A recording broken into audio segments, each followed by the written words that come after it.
وتیان بڕۆ لەو جەنازە نزیک بەرەوە. چوم لە جەنازەکە نزیک بوومەوە کە لێ نزیک بوومەوە نەم دەتوانی لە شانیەوە بۆ سەرەوەی ببینم. مامەستا من بڵێم پێشتر نوێژم دەکرد بە زۆر مەزبوط نەبووم لەگەڵ نوێژەکانم. ڕاستی لە لۆکداونەکەیدا شتێک وەکین بە مێشکم داهات عنی وەک کەسێک بێ قسەم لەگەڵ بکە بڵێ تۆ بۆ نوێژ ناکەی بۆ وا ناکەی و وەڵاوە حاصل هەستام سەر نێشێنم شەیتانم بە نەحلەت کرد و نوێژم کرد دەستم کرد بە نوێژ هەستام شەو نوێژم کرد و بۆ نوێژی بەیانی شەستامەوە نوێژم کرد خەوتمەوە. دوو شەو دوا ئەوەی یعنی لەناو مەکەیا بووم تەوافی مەکەم دەکرد دایکم و باوکم لەو دیۆ وەستا بوون دوعایان بۆ دەکردم دەیانگوت ئەو خوایە دوعا بۆ ئێمەش بکە بینە جێگای تۆ بینە لای تۆ. وەڵحاصل وەڵام مامەسامیش هەستام دایک و باوکم نار بۆ عەمرەیە گوتم مادام ئەوان تەکلیفیان لە من کردووە دەبێت ئێوە بچون ئەوان بچن. وەڵحاصل ئەوانم نار بۆم بڵێن بۆ عەمرەیان کرد.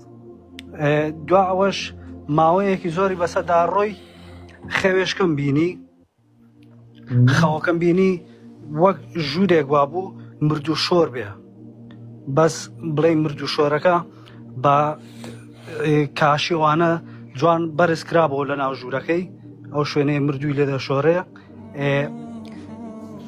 جەنازەیەک لەوێ دانرا بوو ئێمە لە تەنیشتیەوە ڕاوەستاین جەماعەتە ڕیشسپیەکی دیار بوون لەگەڵمان بوون بەس ئێمە وەک تارمایەک دەمبینین یعنی هەستم پێ نەدەکردن بەس دەمزانی ئەوانن لەگەڵ من کە قسەیان لەگەڵ دەکردم. وتیان بڕۆ لەو جەنازە نزیک بەرەوە.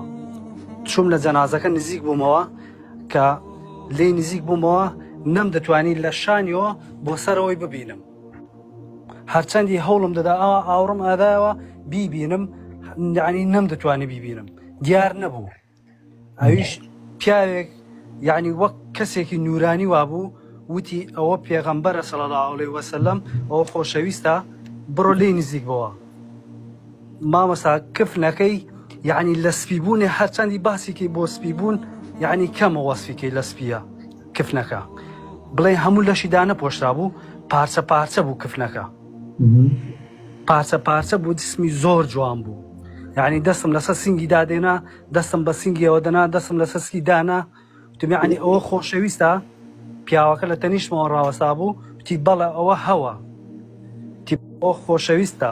بەس دوا ئەوەی برایەکم لەگەڵا بوو برایەکەم پشتی بە دیواریەوەدا بوو هەرچەندی بانگم کرد وتم وەرە ئەوە خۆشەویستە دەستی لێدا وەرە لێی نزیک بەرەوە نەهات. هەرچەندی هەوڵمدا تی ناتوانم نەهات لەگەڵ یعنی لێم دەستی لەسەر سینگی دانێ یعنی نازانم ماوەیەکە زۆر هەوڵ دەدەم بۆ ئەو شتەی یعنی زۆر پرسیارم کردو بزانم مانای ئەو خەوەی چییە ئەگەر تۆ بتوانی وەڵام دێ و زۆر مەمنون دەم. وەڵڵاهی نازانم بەڵام ئینشاڵڵا هەمووی دەلالەتی خەیری هەیە قوربان کە جەنابەت ڕووکەیتە خوای گەورە و بڕۆ سەفەری عومرەش بکە بەڵکو خوای گەورە زیاتر هیدایەتت با و یارمەتیت بات.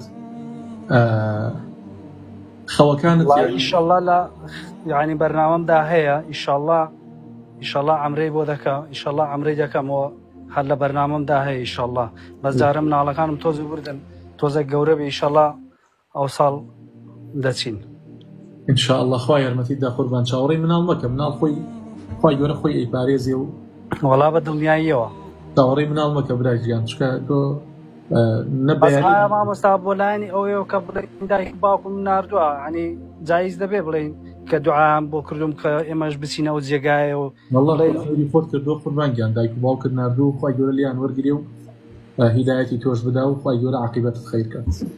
الله ئینشاءڵڵا قوربانی تۆمە دەست چاوت خۆش بۆ مامۆستا گیان عەزیەتم دەی شیرینەکەم یا خوا بەخێر قوربانی تۆمە زۆر سوپاس دەست چاوت خۆش قوربانگیان بەخێر بێت.